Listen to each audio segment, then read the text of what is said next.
Vamos falar de Fórmula 1? O GP de Miami foi o quarto round dessa temporada de 2026 e o primeiro depois da suspensão dos GPs do Bahrein e da Arábia Saudita por conta da guerra, né?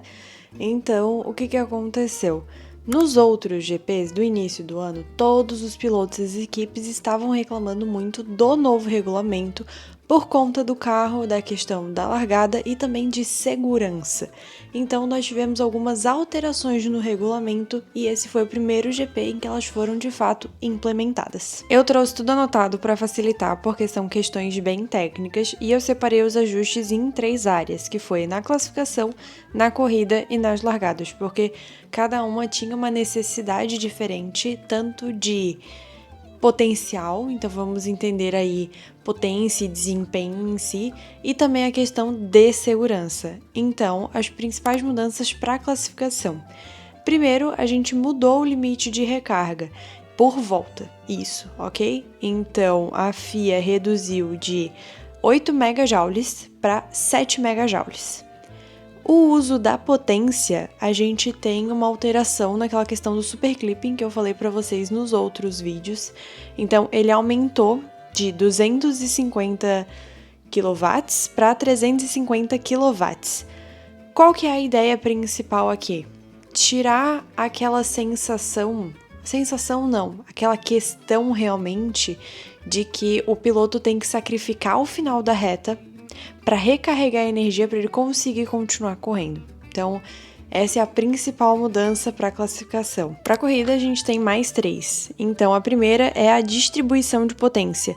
O motor, que é o MGU-K, a questão elétrica, né, continuou com 350 kW nas principais zonas de aceleração e de ultrapassagem, mas ele foi limitado a 250 kW no restante das partes do circuito. Então, curvas mais de baixa, etc., tem um limite diferente. Potência extra, que no caso é o boost, o famoso cogumelo do Mario, nomeado pelo Charles Leclerc.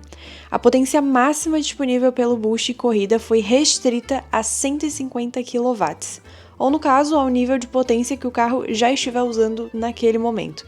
O objetivo é evitar aproximações bruscas e inesperadas na pista. Isso imagino que seja principalmente a questão que rolou, por exemplo, com o Berman, que foi uma batida feia, é algo mais relacionado à segurança. E a gente também teve alterações nos limites de energia, então o número de etapas que podem aplicar limites alternativos de energia, mais baixos, subiu de 8 para 12 corridas na temporada. Para a largada são 2 alterações. A primeira é que a gente tem uma assistência automática agora, então para evitar os acidentes e carros largando excessivamente lentos, que foi uma daquelas questões do colapinto que o carro da frente não largou e ele ia entrar na traseira. Frase estranha, mas enfim, ele desviou da traseira do carro da frente lindamente.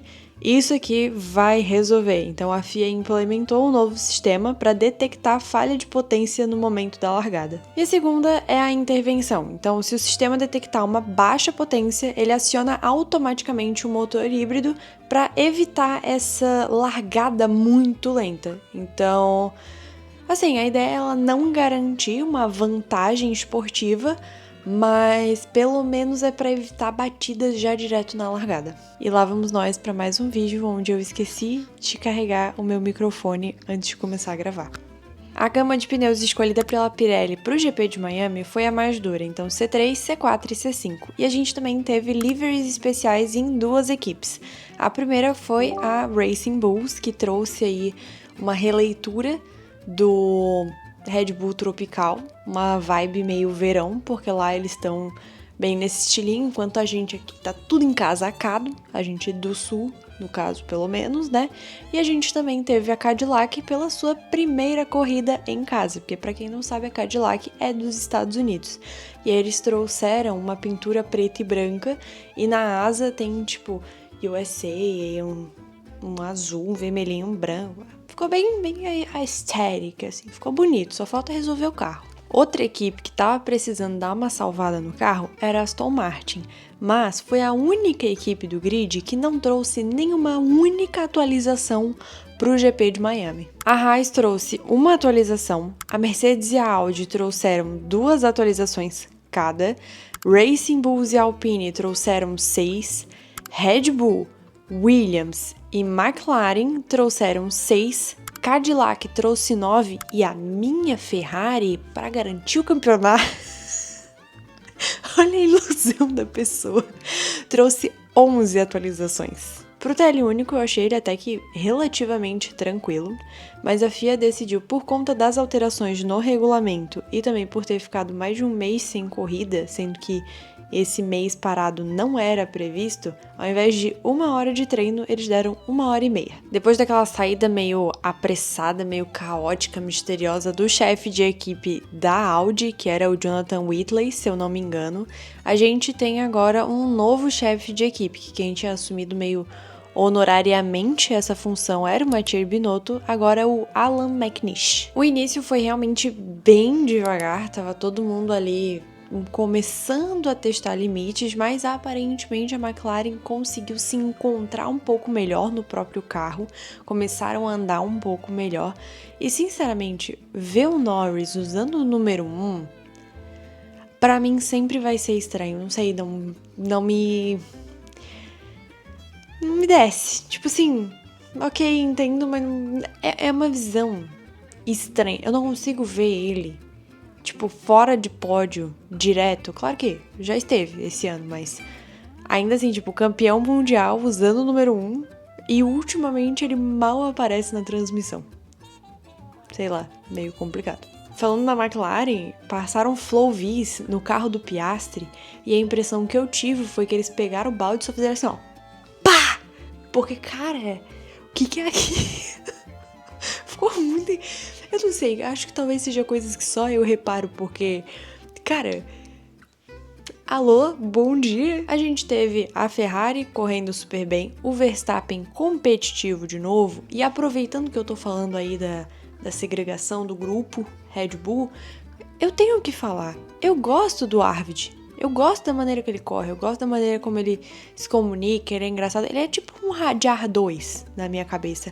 Só que, sinceramente, agora eu vou entrar meio que num off-topic muito específico. Porque se chegasse pra mim e falasse o Arvid é irmão do Lawson, era muito fácil de eu acreditar.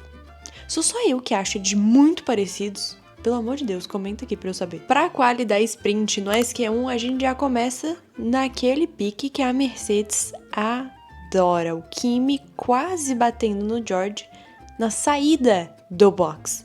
Eu não consigo entender como é que a equipe libera o carro e faz vem, sendo que tem um carro literalmente atrás do cara que tá falando vem. Nem ele consegue ir pra trás. As duas Williams e o Bortoleto passaram pro SQ2, só que assim, a principal disputa foi McLaren e Ferrari. As duas Mercedes ficaram em P5 e P6 nesse primeiro momento. E assim, pelos eliminados, a gente não teve nada novo sobre o Sol. Só que eu acho que a Cadillac e a Aston Martin realmente não entenderam ainda que a temporada já começou. No SQ2 a gente teve também o mesmo drama de saída do box, só que dessa vez foi o Colapinto quase batendo no Max, e infelizmente a gente teve a Audi e a Williams fora do SQ2. O Carlos estava bem chateado no rádio, realmente assim, poxa, a gente tá muitos passos atrás do que a gente deveria estar, e o Gabriel quase entrou. Mas quase também não é entrar, né? Daí é complicado também. No SQ3 o negócio foi selvageria. O George aparentemente tava puto da vida que tava atrás do Kimi. Até entendo. Mas ao mesmo tempo espero que continue atrás mesmo. Cara, e detalhe, eu adoro o George como pessoa. Como piloto da Mercedes, eu prefiro o Kimi, não sei. Sabe quando eu não consigo chegar e dizer que o George é passivo? Só que eu acho que ele é muito reclamão em alguns momentos. E que, tipo, o timing dele não é lá essas coisas. Eu não sei explicar exatamente o que eu sinto em relação ao George. Eu adoro ele, mas tem hora que, tipo assim, não, amigo, segura. Faltando 2 minutos pra terminar o SQ3, eu tava 100% iludida com os 2 carros da Ferrari na fila da frente. Só que assim, eu sei, 2 minutos é o momento que a galera tá saindo do box pra fazer a última volta rápida pra... Enfim, aquele rolê todo. É tipo leilão, pra quem dá o último lance, dá todo mundo junto. Então, complicado. Mas o top 3 final ficou pole do Norris, Antonelli em segundo lugar e o Piastri em terceiro. Inclusive, saudade do meu homem, porque eu não tô ouvindo nada relacionado a ele. Claro, Piastri é extremamente low profile e tudo mais, mas cadê? Entendeu? Venha mais, quero mais, pareça. Inclusive, adoro os posts dele, irônico e cheio de IA que ele faz. São incríveis. Eu me pico de rir em casa sozinha. Na sprint, eu achei incrível que aconteceu meio que tudo junto na mesma volta. Antes mesmo da largada, o Hulk fica fora com problemas no carro na volta de apresentação e o Arvid foi outro que também não largou. As Ferraris, como sempre, largam muito bem, fizeram um carro muito bom para início de prova. Então, eles foram lá pra frente e o Kimi tá com um problema de largada de... Não sei se é de questão de costume. Eu não sei necessariamente como que treina a largada, principalmente com esse novo sistema do regulamento que eu falei pra vocês, mas o Kimi ficou pra trás e é isso, eu acho que ele não conseguiu defender muito bem a posição dele, talvez. Não sei dizer exatamente, então a gente vai aprendendo aí junto. Quem largou super bem? Bortoleto ganhou posição em cima do Hadjar. Me lembrou quando eles estavam na Fórmula 2. A Fórmula 2 aquele ano foi lindo. Acompanhei mais o final, assim, mas foi muito legal. Na volta 8, na mesma curva, na mesma imagem de câmera, a gente teve briga do George e do Kimi. O Kimi passando o George. E assim, ó, tava na segunda curva da chicane e tava Verstappen e Hamilton na primeira curva da mesma chicane, sendo que estavam também brigando ali. Gente, essa imagem foi absolute cinema. Só que assim, o Kimi teve que devolver posição porque fez uma leve cagada ali, mas a imagem foi linda. Se a Fórmula 1 não cortasse por direito autoral, eu colocava aqui. Na bandeirada, o pódio final foi Norris em primeiro, Piastri em segundo, fazia tempo que a gente não viu uma dobradinha da McLaren, e o meu Leclerc em terceiro lugar. Quem tinha ficado em quarto foi o Antonelli, mas ele tomou tanta meio que advertência por sair de pista que ele no fim acabou tomando uma punição e perdeu 2 posições.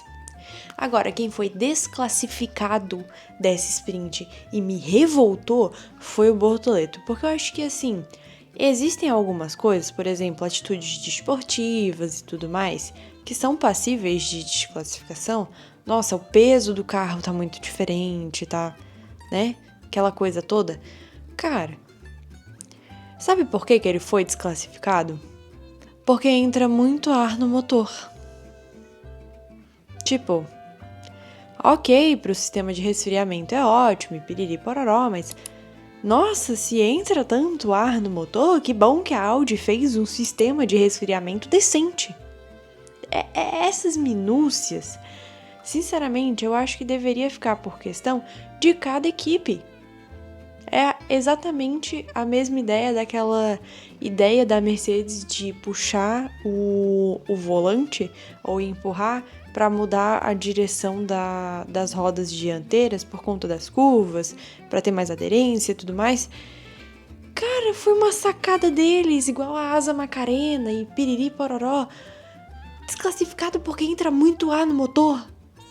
Ah, gente, pelo amor de Deus, de esportiva é essas regras aí da FIA. Pras fofocas, não tivemos muitas, mas as que tivemos foram boas. Primeiro de tudo, o surto que é Gianpiero Lambiase indo pra McLaren em 2028.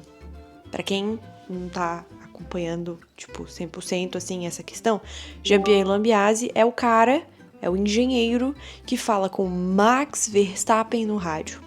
Ele é o engenheiro direto de Max Verstappen.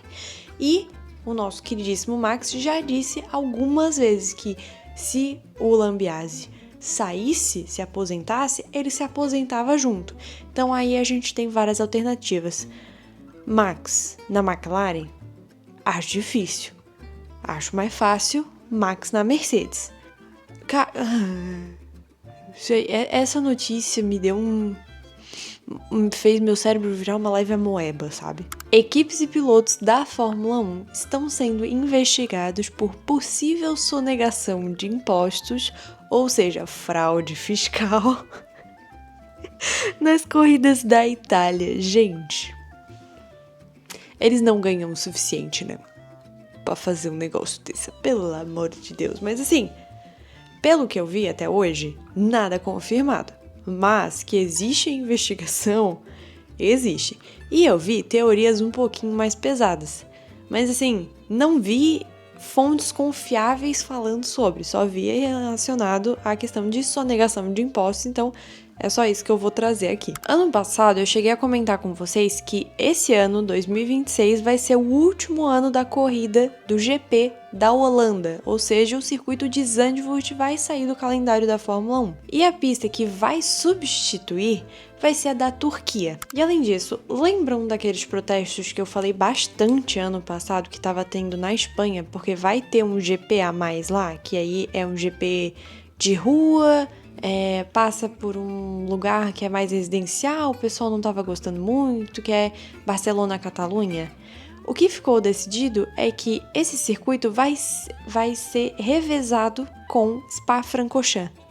Aí entra uma coisa que eu realmente não gostei, porque pra mim, revezar Spa, você podia escolher qualquer outro, é tipo revezar Mônaco. Não se reveza Mônaco, Mônaco tem que ter todo ano. Spa tem que ter, é pista clássica, gente. Nossa, esse gente ficou bem pato branco, né? Mas assim, na minha cabeça, isso não faz sentido. Aquela subida de Spa, cara, ela é incrível. Tem que ter. Eu fiquei bem chateada com essa fofoca, tá? Por último, a gente teve o Leclerc sendo anunciado como novo garoto propaganda da L'Oréal Paris. Então, o olhinho que eu uso no meu cabelo, agora o Leclerc usa também. Logo, tem o mesmo cheiro de Charles Leclerc. Cara, isso aqui pra mim, auge, entendeu? É elite. Mas, a melhor coisa que a gente tem é a dupla Carlos e Charles juntos novamente. Numa equipe de Fórmula 1? Não, na equipe da L'Oréal Paris. Amo essa dupla, espero que tenham novos photoshoots deles e aguardo ansiosamente vou enviar e-mails. Para falar da quali, na primeira parte a gente não teve nada extraordinário, além do carro do Gabriel Bortoleto pegando fogo. Simplesmente. Pegou fogo nos freios. Ele quase passou por Q2, mas com esse problema não conseguiu terminar a volta e parou por ali. O Q2 também foi bem tranquilo, inclusive saudades de quando as outras etapas e não só o Q3 era realmente um negócio bem disputado. Até tem uma tentativa ali do meio do pelotão, mas eu acho que tem uma diferença muito grande entre as equipes de topo e as do meio ali pro final do pelotão. Então tem uma diferença meio grande e não tem tanta graça, assim. O Q3 já foi bem mais competitivo, claro, a gente tinha uma Mercedes muito bem, que tá dominante a temporada toda, o Verstappen tava muito bem, as Ferraris e a McLaren. Me impressionou muito as duas Alpines no Q3.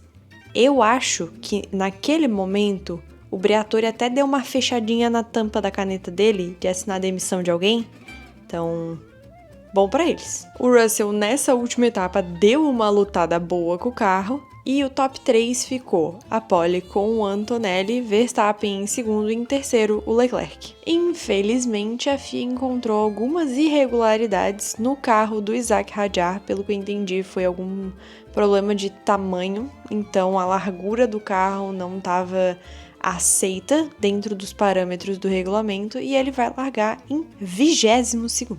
Conferir aqui, o problema foram nas laterais do assoalho do carro dele. Na largada da corrida, sinceramente, o Antonelli me lembra muito o Norris, que tem uma dificuldade muito grande com largada. Ele não foi bem, e aí a gente tem uma disputa entre o Leclerc e o Max para ver quem começa a liderar a corrida.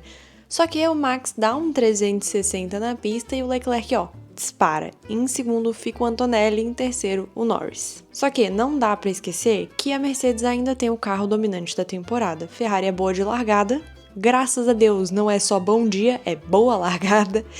E a Mercedes é boa de corrida, então o Antonelli pegou e ultrapassou ele na quarta volta. Volta 5 para me iludir, o Leclerc pega e repassa o Antonelli. Então assim, dominância até que ponto? Até que ponto? Uma coisa que eu tenho a considerar é que quando as coisas dão errado, elas dão errado tudo junto. Parece que é tipo um buraco negro no espaço-tempo, na linha do universo, assim, que é aquele treco completamente afundado.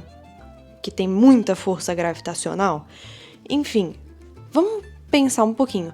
Volta 4, tá? O Antonelli passa o Leclerc que estava em primeiro. Volta 5, o Leclerc passa o Antonelli de novo e volta para a liderança. Volta 6, o Hadjar estampa o muro, simplesmente detona o carro, e aí o Lawson vai lá e bate no Gasly. O carro simplesmente capota e gira na pista. Gente, bom dia. Obviamente, por essas questões, deu safety car na pista e o Lawson tomou uma penalização de 10 segundos por ter batido no Gasly. Mas o Gasly estava bem, saiu de boa do carro. Na volta 12, a gente tem a saída do safety car e o Leclerc larga bem. Só que ele vai perdendo o desempenho nas próximas voltas. Então, na volta 13, ele perde a posição dele pro Norris.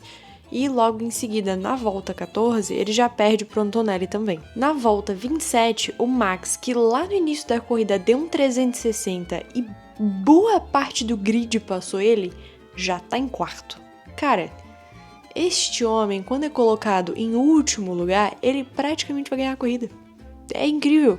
Segundo lugar, talvez não. O último, com certeza. Aí o que acontece? A corrida teve 57 voltas no total. Da volta 29 até a volta 57, foi só essa questão de um ultrapassa, o outro ultrapassa de volta, daí ultrapassa de volta.